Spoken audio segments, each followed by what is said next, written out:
No Brasil, entre as décadas de 50 e 70, a média de filhos por mulher era de 6,7 filhos, aproximadamente. Em 2022, esse número caiu para 1,5 filhos por mulher.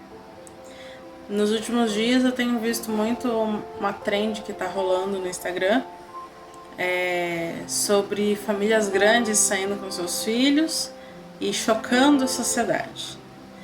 E hoje a gente vai conversar um pouquinho sobre isso nesse vídeo.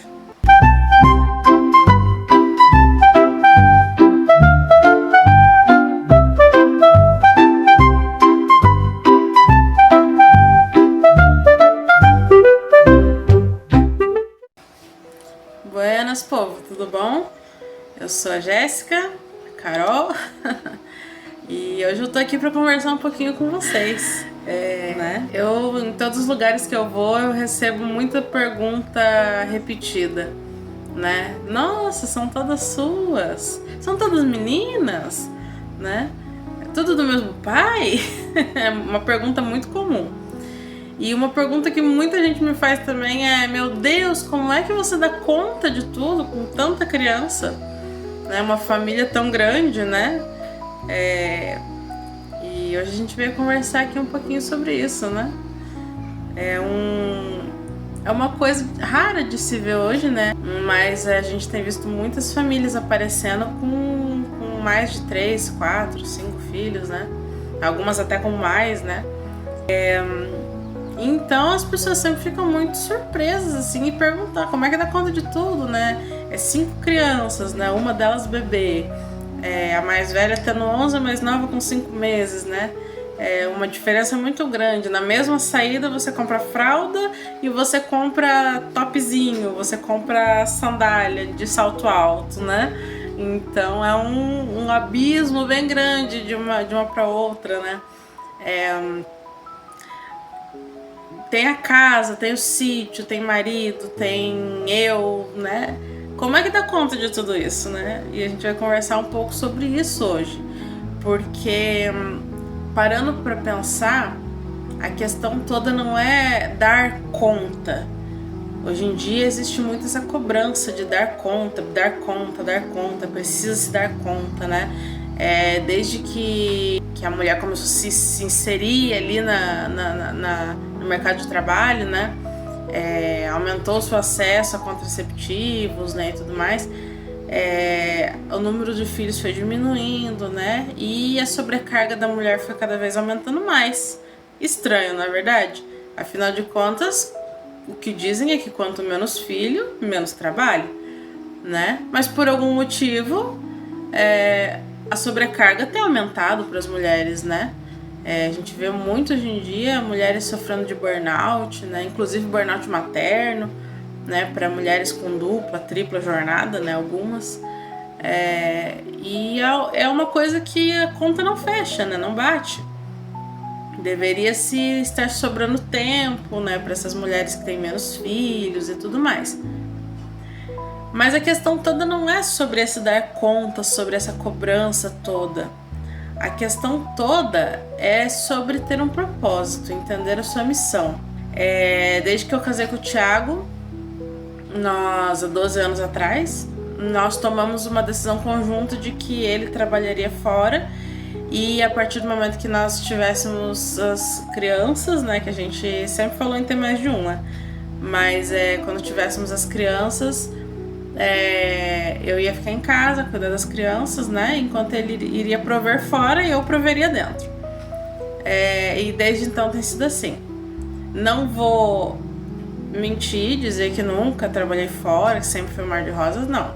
Quando Daniele, que é a mais velha, já estava com alguns meses, eu tentei trabalhar fora, coloquei ela na creche, mas foi uma das piores experiências que a gente já teve na vida.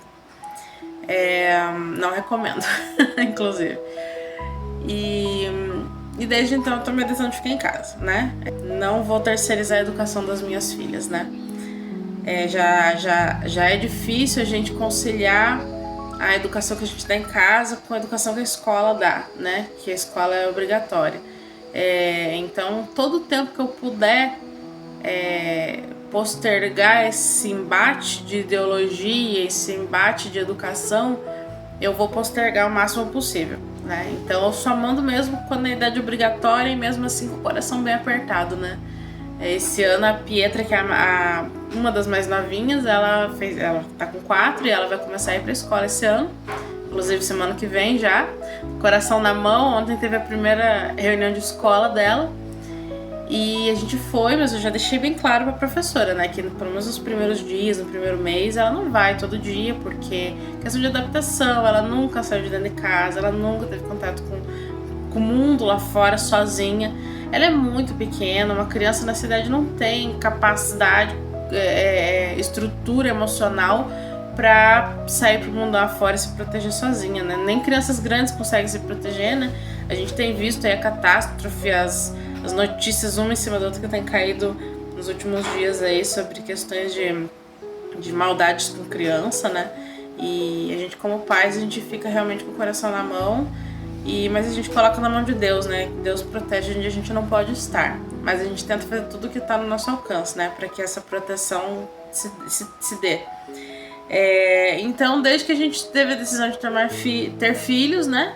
Nós, desde daquele momento, a gente colocou no nosso coração que os filhos são bênçãos do Senhor. O filho nunca é uma maldição. Por mais que ele venha de surpresa, por mais que ele às vezes não seja ali planejado, ou você acha que não tem a condição, né? Mas uma coisa que eu aprendi em todas essas 5 gestações e nesses 12 anos aí de vida familiar, eu aprendi que, como diz o ditado, né? Para cada filho que Deus manda, Ele manda pão embaixo do braço. E Deus tem se provado muito presente na nossa vida nesse sentido, né? Ele sempre manda os meios, né? Ele sempre providencia. Não vamos ser utópicos, né? De que nunca passamos necessidade, de que tudo mar de rosas, não. Bem pelo contrário, passamos sim muita necessidade, né?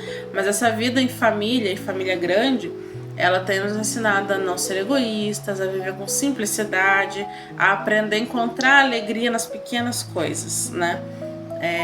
Então, os filhos, eles são bênção do Senhor, como diz a própria Bíblia, né? Os filhos são herança do Senhor, né? Tem gente que olha pra mim e fala assim, nossa, mas você tá tão bem, deve ser tão fácil, né, com as crianças, né? Mas não, nem sempre é fácil.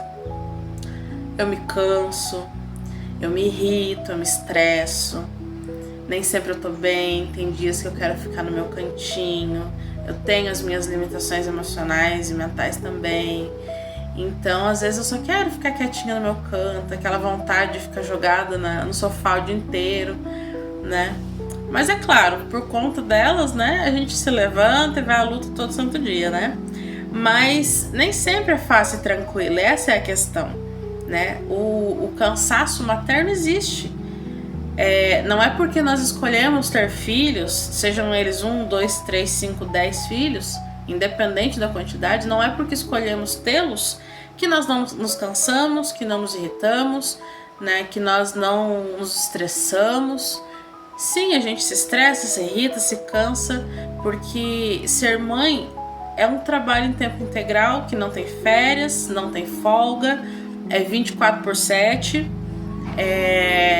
todos os turnos possíveis, né? E você tem que ser mais de uma profissão ao mesmo tempo. Você é mediadora, você é costureira, você é enfermeira, você é babá, você é cozinheira, você é de tudo um pouco, né? E o principal, você é colo. Então sim, não é porque escolhemos ser mães, escolhemos ter filhos, muitos filhos, que nós não nos cansamos e não temos também as nossas dificuldades. Não é só quem trabalha fora que tem todo esse cansaço, né? E claro, né? A gente não dá conta de tudo sozinho, né? Aqui em casa, a nossa rotina específica, né? Cada família se adequa à sua rotina, né? Aqui em casa, nós temos uma rotina assim bem flexível, né? Por conta do trabalho do Thiago, que é bem flexível, mas ao mesmo tempo nós temos uma rotina fixa, porque sem a rotina a coisa não anda. Quanto maior a família, mais tem que ter rotina, né? O Thiago trabalha fora, ele muitas vezes tem que viajar e eu cuido basicamente sozinha das crianças por muitos dias. Mas quando ele tá em casa, Ele é um pai excelente, super presente. Ele leva as meninas para fora também para fazer a parte dele, ensinar elas a lidar lá fora, né? Lidar na terra, lidar com os animais, a aprender a fazer trabalhos manuais. Enfim, isso tudo me dá um tempo pra mim ter o meu respiro, né? Pra mim ter aquele momento de paz, assim, que daí eu só fico com a bebê, né? À noite, depois que ele terminou o trabalho dele lá fora, ele entra, ele cuida da bebê pra mim tomar meu banho, pra mim poder descansar. Às vezes de noite, de madrugada, quando ela tá com febre, chatinha, dente nascendo, alguma coisa, ele ajuda também, né? Nem que seja só ficar sentado ali, porque muitas vezes o pai não tem o que fazer, né? Principalmente quando é bebezinho, né? Amamentação exclusiva, como é o nosso caso aqui em casa. Muitas vezes a criança não tem outra coisa a não ser a mãe, né? Ela precisa da mãe, porque o pai não vai poder dar o leite dela, né? Então, às vezes o apoio é simplesmente falar, eu tô acordada aqui junto com você, né? Então, algumas coisas aqui, algumas dicas, de repente, né? Pra quem tá perdidão, o que fazer com tanta criança, né? Descobriu de repente, oh meu Deus, vou ser mãe de novo, e agora como vou fazer? Eu vou ficar louca, descabelada? Descabelada talvez, louca um pouquinho, né? Mas dá tudo certo no final.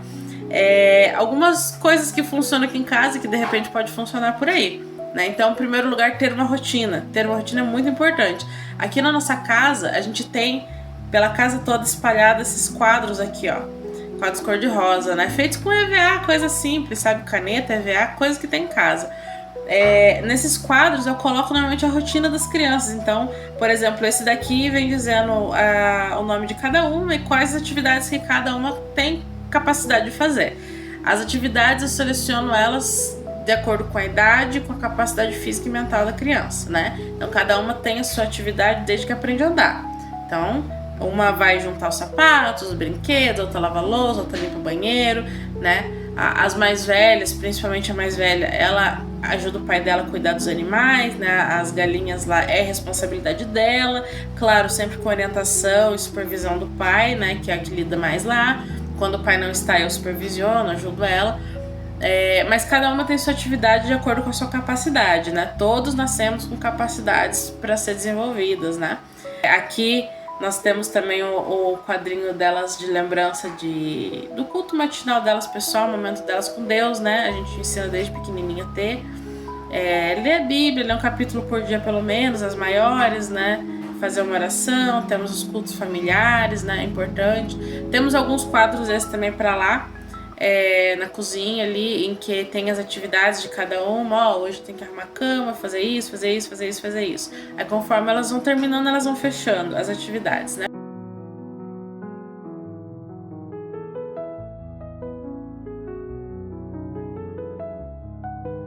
Mas nós temos também um quadro de rotina, né? Cada dia da semana temos um cômodo diferente para dar atenção, né? Todos os dias fazemos atividades gerais, né? Lavar louça, arrumar cama, chão, etc. Mas cada dia da semana temos atividades específicas em um cômodo da casa, né? Então um dia a gente limpa toda a sala, faz um faxinão na sala, no outro dia toda a cozinha, no outro dia todo o quarto e assim por diante, né? Aqui embaixo temos aqui os horários de acordar, ir pra escola, a hora que volta, as atividades de escola, tal, né? Horário de dormir. Todo mundo ajuda aqui em casa, não sou só eu que faço as coisas, então cada criança tem a sua tarefa, como eu já disse, né? Normalmente, principalmente na hora do almoço, é onde se vê mais claro isso, e quem vem almoçar aqui em casa, quem vem aqui em casa passar alguns dias, repara nisso e sempre comenta, né? Nossa, que legal!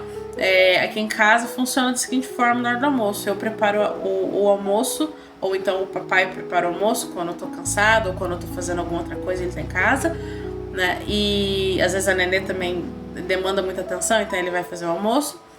E após o almoço, a cozinha é a responsabilidade das meninas. Então uma lava, uma seca, uma guarda, a outra limpa o chão, a outra limpa a mesa, e a outra já vai lá e guarda as comidinhas que sobraram, e cada uma faz uma coisa, né? E assim, em poucos minutos ali, em pouco tempo, tá tudo limpinho e organizado novamente. Enquanto isso eu posso descansar, o papai pode descansar, pra gente continuar as nossas atividades mais pesadas na parte da tarde. Aqui a gente também tem um lembrete diário. A nossa casa não é o showroom de uma loja.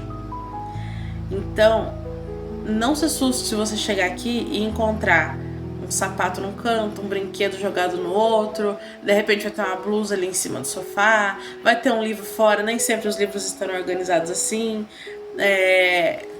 vai ter um copo em cima da pia, vai ter uma garrafinha de água em cima da mesa, sempre vai ter alguma coisa. Às vezes vai ter um brinquedo com barro na porta, né? Vai ter um tênis com barro ali fora.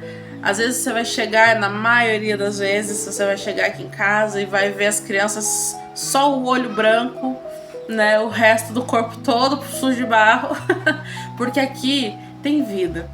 A nossa casa tem vida. É uma casa viva. Quantas mães a gente vê, quantos pais a gente escuta dizendo que daria tudo para ver o seu filho correndo, gritando, brincando na lama, mas não pode, porque essa criança tem uma limitação, uma doença.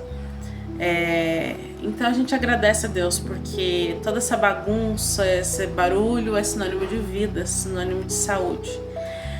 E também nós temos que lembrar que prioridades para a família grande são diárias. Todo dia é uma prioridade diferente. Então não tem como eu falar assim, essa semana a prioridade é determinada coisa, determinado assunto para esse mês. Não. É hoje. Qual é a prioridade de hoje? Então, se hoje tem uma criança doente, a prioridade não vai ser a casa, não vai ser limpeza. A prioridade vai ser cuidar da criança que está doente. Hoje tem prova de uma delas. A prioridade é o quê? Dar atenção no estudo da que vai ter prova. Hoje sim, né? Nós temos 2 dias específicos aqui em casa para limpeza e faxina, que é quinta e sexta-feira, né? Sexta-feira até meio-dia. Então, mas principalmente na quinta, nesse dia sim, vai ser específico, atenção voltada para limpeza faxinal, né? Mas em outros dias, cada dia vai ter a sua prioridade específica. Não adianta querer se cobrar de fazer tudo num dia só. Não vai conseguir muitas das vezes. Na maioria das vezes não vai dar certo. Isso só vai te acarretar sobrecarga e cansaço mental, certo? Agora na volta às aulas, né? Oh meu Deus, 4 crianças, vai ser uma loucura, né? Aqui o ônibus passa às 6 da manhã, então nós vamos acordar, nós normalmente acordamos entre 4h30 e 5 horas, né? Quando era só as 3 mais velhas, acordávamos às 5. Agora que tem a pequenininha, vamos acordar às 4h30, né? A gente acorda, elas tomam banho, se arrumam, fazem o jejum delas, né? As que gostam de comer, as que não comem, não querem, não comem, tudo bem, né? Elas comem na escola e a gente faz o culto e o ônibus passa para pegar elas. Então, algumas dicas que são para reduzir o tempo e reduzir o estresse logo já cedo, 4h30 da manhã, né? Primeiro, deixar todo o máximo possível preparado no dia anterior, principalmente à noite, né? Mochila, uniforme separado, tênis, deixar tudo que for possível deixar preparado no dia anterior, deixar preparado. Fazer checklists na parede, como esse daqui, né? Cada uma fazer o seu, né? Agora, esse final de semana eu vou preparar o checklist de cada uma para elas saberem quais atividades fazer antes de dormir, o que elas têm que preparar antes de dormir, né? Então cada uma vai preparar sua mochila, seu uniforme, seu tênis, com exceção, claro, da pequena, que eu vou auxiliar ela, não vou fazer por ela, vou auxiliá-la. E o principal, aqui em casa a gente dorme cedo. Como elas acordam 4h30 da manhã, né? Eu muitas vezes tenho que acordar um pouquinho antes ali, então aqui a gente dorme muito cedo. Normalmente às 7 horas a gente está terminando ali o nosso cultinho familiar, né, uma oração, verso da Bíblia. 7h30 no mais tardar, cama, crianças na cama. Porque até elas pegarem no sono e tudo mais, porque irmãzinhas, né, ficam conversando, tananã.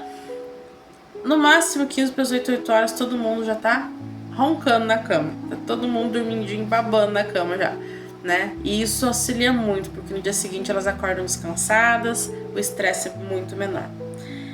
Eu sei que muitas vezes parece que a gente não vai dar conta, muitas vezes parece que a gente vai enlouquecer, que é só arrumar a malinha e ir direto pro CAPS. Mas nesse momento você tem que parar, respirar e pensar que você tá fazendo o melhor que você tá conseguindo naquele momento. Você tá dando tudo de si. E esse é o mais importante. Se você estiver bem, sem sobrecarga, você vai poder estar bem para os seus. Se você não tá bem, você não consegue dar uma coisa boa para os seus, né? A gente só pode dar aquilo que a gente tá cheio, né? Então, eu espero que tenha esclarecido para quem tem dúvidas sobre um pouco da nossa rotina. E espero que essas dicas ajudem alguém também, né? Alguém que já tem família grande, alguém que pensa em ter família grande, né? E quem não tem família grande também, né? Todas essas dicas podem ser aplicadas, tá certo? Agora me conta aqui embaixo nos comentários o que você acha sobre os filhos. Eles são peso ou eles são uma missão? Se inscreve no nosso canal, comenta aqui embaixo, dá um joinha e até o próximo vídeo.